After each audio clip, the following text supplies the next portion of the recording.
ሰላም ጤና ይስጥልኝ። እንደምን ከረማችሁ? ጋስፖልዝ ማሂ ቤተሰቦች፣ ኢትዮጵያውያን፣ ኤርትራውያን ይህንን የአማርኛ ቋንቋ የምትሰሙ ሁሉ ከጌታችንና ከመድኃኒታችን ከኢየሱስ ክርስቶስ የሆነው ሰላም በያላችሁበት ይሁን። ዛሬ ለተሮብን አጠር ባለ ኦዲዮ ተመልሻለሁ። አዲሶች እንኳን ደህና መጣችሁ፣ ነባሮች እንኳን ሰላም ተመለሳችሁ። ዛሬ የምናየው ባለፈው ሮብ የቀዳሁላችሁን የማቴዎስ ወንጌል ምዕራፍ 16 ፈሪሳውያንና ሰዱቃውያን ቀርበው ሲፈትኑት ከሰማይ ምልክት እንዲያሳያቸው ለመኑት። እርሱ ግን መልሶ እንዲህ አላቸው፣ በመሸ ጊዜ ሰማዩ ቀልቷልና ብራ ይሆናል ትላላችሁ፣ ማለዳ ሰማዩ ደምኖ ቀልቷልና ዛሬ ይዘንባል ትላላችሁ። የሰማዩን ፊት መለየት ታውቃላችሁ፣ የዘመኑንስ ምልክት መለየት አትችሉምን? ክፉና አመንዝራ ትውልድ ምልክትን ይሻል፣ ከነቢዩ ከዮናስ ምልክት በቀር ምልክት አይሰጠውም ብሎ ትቷቸው ሄደ። ፈሪሳውያንና ሰዱቃውያን ኢየሱስ ክርስቶስ መሆኑን እንደማመን ምልክት እንዲያሳያቸው ጠየቁት። እሱ ግን ምን አለ? በነቢዩ ሰዓት ብቻ ምልክት ተሰጥቷል፣ ከዛ በኋላ ምልክት የለም። አንድ ቦታ ላይ ደግሞ የዚህ ትውልድ ምልክት እኔ ነኝ ይላል እና በአዲስ ኪዳን ምልክታችን እሱ ነው ማለት ነውና ምልክት እንዳንሻ፣ ምልክትን ብናይ በተለያየ ነገር እንዳንወሰድ እንደማስጠንቀቂያም ነው።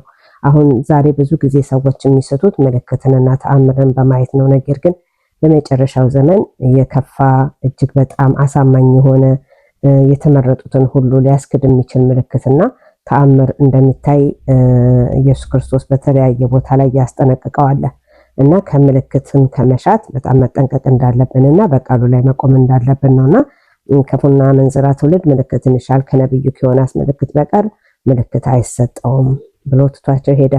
ደቀ መዛሙርትም ወደ ማዶ በወጡ ጊዜ እንጀራ መያዝን ረሱ። እንጀራ ሊያዙም ደቀ መዛሙርቶቹ ሲከተሉትና ባዶ እጃቸውን ነው እየሄዱ ያሉት እና ኢየሱስ ከፈሪሳውያንና ከሰዱቃውያን እርሾ ተጠንቀቁና ተጠበቁ አላቸው። ምልክት ከፈለጉት ማለት ነው።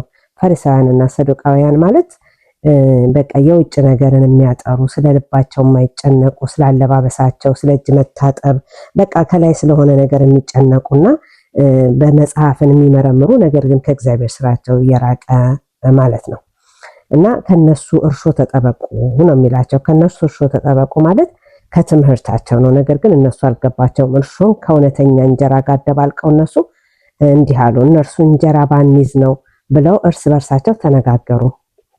ኢየሱስም አውቆ እንዲህ አላቸው፣ ሰምቷቸው አይደለም፣ የልባቸውን አውቆ እንዲህ አላቸው፣ እናንተ እምነት የጎደላችሁ እንጀራ ስለሌላችሁ ስለምን እርስ በርሳችሁ ትነጋገራላችሁ? ገና አታስተውሉምን?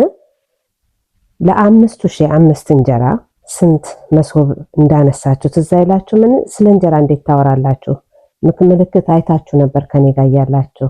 5 እንጀራ ለ5,000 ቤተሰብ እንዳበላ እንዴት ስለ እንጀራ አወራን ብላችሁ ታኩተመትማላችሁ አላቸው። የልባቸውን አውቆ ከፈሪሳውያንና ከሰዱቃውያን እርሾ እንድትጠበቁ ብዬ ስለ እንጀራ እንዳልተናገርኳችሁ እንዴት አታውቁም ይላቸዋል።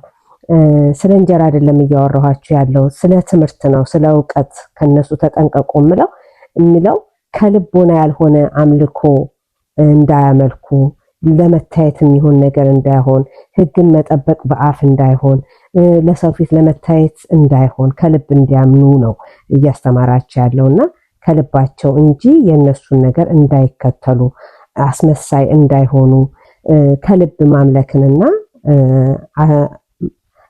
ለመታየት የሚደረግ አምልኮትን የሚያሳይ ነው። እርሱም ከፈሪሳውያንና ከሰዱቃውያን ትምህርት እንጂ ከእንጀራ እርሾ እንዲጠበቁ እንዳላላቸው ያን ጊዜ አስተዋሉ።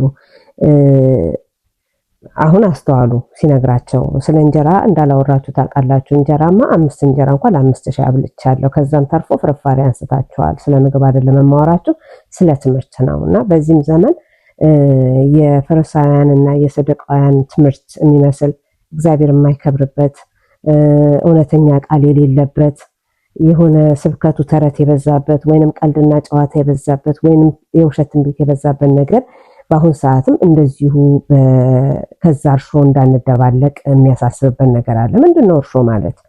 እርሾ ማለት እንግዲህ በኑሯችን ምንም አይነት ነገር ስንሰራ በተለይ እንጀራ ለመጋገር ወይንም ዳቦ ለመጋገር እርሾ ያስፈልገናል። ትንሽዬ ደረቅ እርሾ አድርገን ዳቦ ምን ያህል እንደሚያቦካ ታውቃላችሁ። እንዲሁ ደግሞ ትንሽዬ እርሾ አድርገን እንጀራ ምን ያህል እንደሚያቦካ ያ ነገር በጤናማ ካልሆነ ምን ያህል ህዝብ እንደሚያበላሽ ማለት ነውና ከእርሾ ተጠበቁ ማለት ትንሽ እርሾ ትልቁን ሊጥ ያቦካልና ትንሽ የተሳሳተም ቃል ትልቅ ነገር ጥፋት ስለሚያመጣ ከእንደዚህ አይነቱ ትምህርት እንዲጠበቁ ነው ማለት ነው። እና ይሄንን ነው ማስጠንቀቂያ የሰጣቸውና አሁንም ዛሬም ፈጽሞ ከእግዚአብሔር ዓላማ ጋር የማይሄድ ነገር ሲያደርጉ በመጽሐፍ ቅዱስ ነው እንግዲህ ሰዎችን መገምገም የምንችለውና እንደሱ አይነት ነገር ባለበት ቦታ ላይ ትንሿ እርሾ ትልቁን ነገር ስለምታበላሽ ትንሿ የሰማናት ነገር ትልቁ ህይወታችንን ስለሚያበላሽ መጠንቀቅ እንዳለብን የሚያሳስብበት ሁኔታ ነው ማለት ነው። እነሱም ከፈሪሳውያን ከሰዱቃውያን ትምህርት እንጂ ከእንጀራ እርሾ እንዲጠበቁ እንዳላላቸው ያን ጊዜ አስተዋሉ። ኢየሱስም ወደ ፊልጶስ ቄሳር አገር በደረሰ ጊዜ ደቀ መዛሙርትን ሰዎች የሰውን ልጅ ማን እንደሆነ ይሉታል ብሎ ጠየቃቸው። አብረውት ያሉትን ግን እንደው ሰዎች የሰውን ልጅ ማለት ራሱን ኢየሱስ ክርስቶስን እንደው ማን ብለው ይሉታል ብለው ጠየቃቸው። እነርሱም እንደዚህ ብለው መለሱለት። እነርሱም አንዳንዱ መጥምቁ ዮሐንስ ነው፣ ሌሎቹ ኤልያስ፣ ሌሎቹ ደግሞ ኤርሚያስ ወይም ከነቢያቱ አንዱ ነው ይላሉ። እርሱም እናንተስ እኔን ማን ትሉኛላችሁ አላቸው። ስምዖን ጴጥሮስም መልሶ አንተ ክርስቶስ የሕያው እግዚአብሔር ልጅ ነህ አለው። ኢየሱስም መልሶ እንዲህ አለው፣ የዮና ልጅ ስምዖን ሆይ ከሰማይ ያለው አባቴ እንጂ ስጋና ደም ይህን አልገለጠልህም፣ ብፁዕ ነህ አለው። እኔም እልሃለሁ አንተ ጴጥሮስ ነህ፣ በዚህች ዓለት ላይ ቤተክርስቲያንን እሰራለሁ፣ የገሃነመ እሳት ደጆችም አይችሏትም አለው። ምንድነው እዚህ ጋር የምናየው? ኢየሱስ ክርስቶስ ማን ይሉኛል ሲለው ጴጥሮስ በትክክል በመንፈስ ቅዱስ ሆኖ ምንድነው ያለው? ስምዖን ጴጥሮስ መልሶ እንዲህ አለ፣ አንተ ክርስቶስ የሕያው እግዚአብሔር ልጅ ነህ ብሎ አለ። ኢየሱስ መልሶ እንዲህ አለ፣ የዮና ልጅ ስምዖን ሆይ በሰማይ ያለው አባቴ እንጂ ስጋ ደም ይህንን አልገለጸልህም፣ ብፁዕ ነህ አለው። ስጋ ደም ማለት ምንድነው? አንተ በስጋና ደምህ አይደለም ይህን እየተናገርክ ያለው፣ የአባቴ መንፈስ ነው በአንተ ላይ እየተናገረ ያለው፣ እሱ ነው የገለጸልህ ነው የሚለው። እኔም እልሃለሁ አንተ ጴጥሮስ ነህ፣ በዚህች ዓለት ላይ ቤተክርስቲያኔን እሰራለሁ፣ የገሃነመ እሳት ደጆችም አይችሏትም። የመንግስተ ሰማያት መክፈቻም እሰጥሃለሁ፣ በምድር የምታስረው ሁሉ በሰማይ የታሰረ ይሆናል፣ በምድር የምትፈታው ሁሉ በሰማይ የተፈታ ይሆናል። ምንድነው? ስልጣን ሰጠው ማለት ነው። ቤተክርስቲያኔን እሰራለሁ፣ ቁልፉን እሰጥሃለሁ፣ በምድር ላይ ያሰርከው የረገምከው ማለት ነው የተረገመ ይሆናል፣ ምድር ላይ ደግሞ ብለስ ያደረገው ሰው የመረቀው ሰው የተመረቀ ይሆናል ወይንም የተፈታ ይሆናል ከኃጢአቱ ማለት ነው። በጣም ስልጣን ያላቸው ናቸው። እውነተኛ የእግዚአብሔርን ቃል ይዘው የሚያስተምሩ ሰዎች እንደነ ጴጥሮስ እንደነ ጳውሎስ ቁልፉ የተሰጣቸው ናቸው ማለት ነው። ግን ደግሞ ቁልፉንም በግርግር በራሳቸው የያዙ ሰዎች አሉ። እነዛ ሰዎች በምድር ያሰሩት የሚያስሩት በሰማይ የፈቱት የሚፈታ ሳይሆን ዝም ብለው ግራ የሚያጋቡ ሰዎች አሉ ማለት ነው፣ እንደ ፈሪሳውያን እና ሰዱቃውያን። እና መክፈቻውን ሰጥቻለሁ ነው የሚለውና እንደዚህ አይነት አስተማሪዎች የመክፈትም የመዝጋትም ይቅርታ የማስባልም የማሰርም ስልጣን አላቸው ማለት ነው። ይሄ ማለት ክርስቶስን ወክሎ በምድር ላይ መስራት ማለት ነው። የክርስቶስን ስራ በምድር ላይ ተወካይ ሆኖ መስራት። ስለዚህ ክርስቶስን በጣም አድርጎ መግለጽና ማሰርም መፍታትም ስልጣን ያላቸው ሰዎች ናቸው ማለት ነው። ያን ጊዜም እርሱ ክርስቶስ እንደሆነ ለማንም እንዳይነግሩ ለደቀ መዛሙርቱ አዘዛቸው። ይህን ነገር ለሰው እንዳትናገሩ ኢየሱስ ክርስቶስ ነው ብላችሁ አትናገሩ ብሎ ነገራቸው። ከዚያም ቀን ጀምሮ ኢየሱስ ወደ ኢየሩሳሌም ይሄድ ዘንድ ከሽማግሌዎችና ከካህናት አለቆች ከጸሐፎችም ብዙ መከራ ይቀበልና ይገደል ዘንድ በሶስተኛውም ቀን ይነሳ ዘንድ እንዲገባ ለደቀ መዛሙርቱ ይገልጥላቸው ጀመረ። ነገራቸው ያለውን እቅድ በሽማግሌዎችና በካህናት አለቆች በጸሐፎች ብዙ መከራን ይቀበልና ቢገደል ዘንድ እንደሚሞት ከመከራ እንደሚቀበል በሶስተኛውም ቀን እንደሚነሳ አሳይመንቱን ያወቀ ነው እየነገራቸው ነው ለሐዋርያቶቹ። ጴጥሮስ ወደ እርሱ ወስዶ አይሁንብህ ጌታ ሆይ ይህ ከቶ አይደርስብህም ብሎ ሊገስጸው ጀመረ። እርሱ ግን ዞር ብሎ ጴጥሮስን ወደ ኋላዬ ሂድ አንተ ሰይጣን፣ የሰውን እንጂ የእግዚአብሔርን አታስብምና እንቅፋት ሆነብኛል አለው። ለምንድነው ጴጥሮስ ያላለው? ለምን ሰይጣን አለው? በዛይ ሰዓት ግርግር ሊፈጥርና ከዓላማ ሊያስት የተነሳ ሰይጣን በጴጥሮስ ውስጥ ተገለጸ። ቅድም የእግዚአብሔር መንፈስ ነበረበት። አሁን ሰዎች ሁለት መንፈስ ሁሉ የሚኖር የማይመስላቸው አለ። እንደ ሐሳባችንና እንደ እቅዳችን ሁለት መንፈስ ልናስተናግድ እንችላለን። ነገር ግን ለይተን ደግሞ የክፉን መንፈስ ከክፋቱ መገሰጽ እንችላለን። እና ኢየሱስ ክርስቶስ ምን አለው? አንተ ሰይጣን ፈተና ሆነህብኛል፣ ወደ ኋላ ተመለስ፣ የአባቴን ፈቃድ እንዳላደርግ ልታደርገኝ ነው። ጴጥሮስ አላለውም። አንተ ሰይጣን ያለው ድምጹን በመስማት የጴጥሮስ ድምጽ እንዳልሆነ በሱ ምላስ ቢጠቀምም ጴጥሮስ እንዳልሆነ አውቆታል። ሊያስት የመጣውን እንዲህ ብሎ ገሰጸው ማለት ነው። በዚያም ጊዜ ኢየሱስ ክርስቶስ ለደቀ መዛሙርቱ እንዲህ አለ፣ እኔን መከተል የሚወድ ቢኖር ራሱን ይካድ፣ መስቀሉንም ተሸክሞ ይከተለኝ። ነፍሱን ሊያድን የሚወድ ሁሉ ያጠፋታል፣ ስለኔ ግን ነፍሱን የሚያጠፋ ሁሉ ያገኛታል። ነፍሱን ሊያድን ማለት አሁን ነፍስ ለማዳን ከክርስቶስ የተሻለ ነገር አለ ብንባልና ብናደርግ እናጠፋታለን። ስለ ክርስቶስ ግን ነፍሳችንን ብናጠፋ እናገኛታለን። ምክንያቱም እሱ የዘላለም ሕይወት ነውና እና ይሄንን ነው የሚያስተምረን። ነፍሱን ሊያድን የሚወድ ሁሉ ያጠፋታል፣ ስለኔ ግን ነፍሱን የሚያጠፋ ሁሉ ያገኛታል።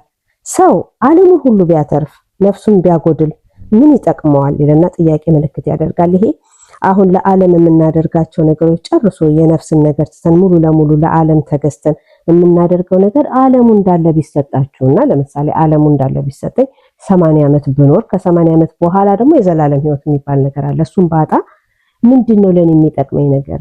80 ዓመት ሙሉ ደስ ብሎኝ ከልጅነቴ ጀምሮ እንዳለ ዓለምን ብገዛ ነፍሴን ካላተረፍኩ ምንም ዋጋ እንደሌለው ነው የሚናገረው ኢየሱስ ክርስቶስ። ዓለሙን ቢያተርፍና ነፍሱን ቢያጣ፣ ስለዚህ ዓለሙን አተን ነፍሳችንን ብናተርፍ እንደሚሻለን የሚያሳይበት ቦታ ነው። ሰው ዓለሙን ሁሉ ቢያተርፍ ነፍሱን ቢያጎድል ምን ይጠቅመዋል ይልና ጥያቄ ምልክት ያደርጋል። ወይስ ሰው ስለ ነፍሱ ቤዛ ምን ይሰጣል? ለነፍስ የሚገባ ነገር ምን ይሰጠዋል? ለዘላለም ነፍስ ለመኖር ለዘላለም ከሞት በኋላ ለምንኖረው ምን ይከፈለዋል? ምንስ ቢደረግ ምንስ ቢታጣ? እና ያንን ማየት እንዳለብንና የዓለሙን ነገር ከሚመጣው የዘላለም ሕይወት ጋር የሚገናኝ እንዳልሆነና ይሄንን ብናጣም በሚቀጥለው ዓለም ተስፋ እንዳለን ለዚህኛው ዓለም እንዳንሰራ በሚቀጥለው ዓለም እንድንዘጋጅና ለዛኛው ዓለም ነፍሳችንን ብናጠፋ እንደምናገኘው ነው የሚያሳየን። የሰው ልጅ ከመላእክቱ ጋር በአባቱ ክብር ይመጣ ዘንድ አለውና ያን ጊዜም ለሁሉ እንደ ስራው ይከፍለዋል። ኢየሱስ ክርስቶስ ከመላእክቱ ጋር ይመጣል። ያን ጊዜም ለየሰው እንደ ስራው ይከፍለዋል። የሰራነውን ያህል ማለት ነው። የደከምንበትን ያህል፣ ያመንነውን ያህል፣ የጮህንለትን ያህል፣ የመሰከርንለትን ያህል እንደየአንዳንዱ ዋጋውን ይከፈለዋል። የደሞዝ ቀን አለ ማለት ነው። አሁን የሚከፈሉ ነገሮች የማይመስሉ ነገር ግን በነፃ የምንሰራቸው የሚመስሉ ነገሮች ነገ ከፍያ ያላቸው እንደ ስራው ይከፍለዋል። እውነት እላቸዋለሁ የሰው ልጅ በመንግስቱ እስኪመጣ እስኪያዩ ድረስ ከዚህ የሚቆሙ ሞትን የማይቀምሱ አንዳንዶች አሉ። ይሄ ማለት ደግሞ ኢየሱስ ክርስቶስ በክብሩ እስኪገለጽ ከመላእክቱ ጋር እስኪመጣ የማይሞቱ ሰዎች አሉ። በህይወት እንዳሉ ኢየሱስ ክርስቶስ የሚደርስባቸው ኢየሱስ ክርስቶስ የሚመጣባቸው ያልሞቱ ያልተቀበሩ በህይወት ያሉ ሰዎች በህይወት እያሉ ክርስቶስን የሚያዩበትና በቅስፈት ተለውጠው የዓለም መጨረሻም ሆነ የክርስቶስ መምጫ የሚሆንበት ሰዓት ሳይሞቱ የሚጠብቁ ሰዎች እንዳሉ ነው የሚያሳየውና በጣም አድርጎ ሁለት አይነት ነገር እናያለን። ጴጥሮስን በመንፈስ ቅዱስ እንደተናገረ ሲያይ እናያለን። እንደገና ደግሞ ኢየሱስ ክርስቶስን ሲገስጸው አይሆንብህ ጌታዬ ሆይ ሲለው የውሸት መንፈስ የሰይጣን መንፈስ እንደሰረጸበትም የምናይበት ነው እና በአንዱ አካል ላይ ሁለት አይነት መንፈስ እንዳስተናገደ እናያለን እና ሁል ቀን እኛም ሁለት መንፈሶች ሲያስቸግሩን የትኛው ነው የእግዚአብሔር መንፈስ ብለን ለይተን ከቃሉ ጋር የሚሄደውን ነገር መምረጥ አለብን። ሁል ቀን ከቃሉ ጋር የማይሄድ ነገር ከእግዚአብሔር ቃል ጋር የማይሄድ ነገር ሁልጊዜ አመጣጡም መሰረቱም ውሸት ከሆነ ከሰይጣን ነው ማለት ነው። እውነት የሆኑ ነገሮች ሁሉ ከእግዚአብሔር ናቸው ብለን መለየት አለብን። እግዚአብሔር መንፈስ ቅዱስ ሞር እያስተማረን ሞር እየረዳን ሞር አንደርስታንድ እንድናደርግ እያደረገ አብሮን የሚሆን ነው። ሰይጣን ደግሞ ሁል ቀን ውሸትን ክፋትን በቃ እግዚአብሔር ያልፈቀዳቸውን ነገሮች ነው የሚያደርገውና በዚህ ራሱ እየለየን ከክፉ ነገር መጠበቅ እንችላለን ማለት ነውና እዚህ ጋር በአንዱ ጴጥሮስ ላይ ሁለት ነገር እናያለን። የሰይጣንን ስራ የእግዚአብሔርን መንፈስ ስራ ማለት ነው። እና ለዛሬ ይዤላችሁ የቀረብኩትኝ የማቴዎስ ወንጌል ምዕራፍ 16 ይሄን ይመስል ነበረ። አብራችሁን ስለቆያችሁ ከልብ እያመሰገንኩኝ ቅዳሜን በቪዲዮ ሮብን ደግሞ በኦዲዮ ተመልሼ እስካያችሁ ድረስ መልካም ዕለተ ሮብ ይሁንላችሁ። ሰላም ቆዩኝ። ሰላም ያገናኘን።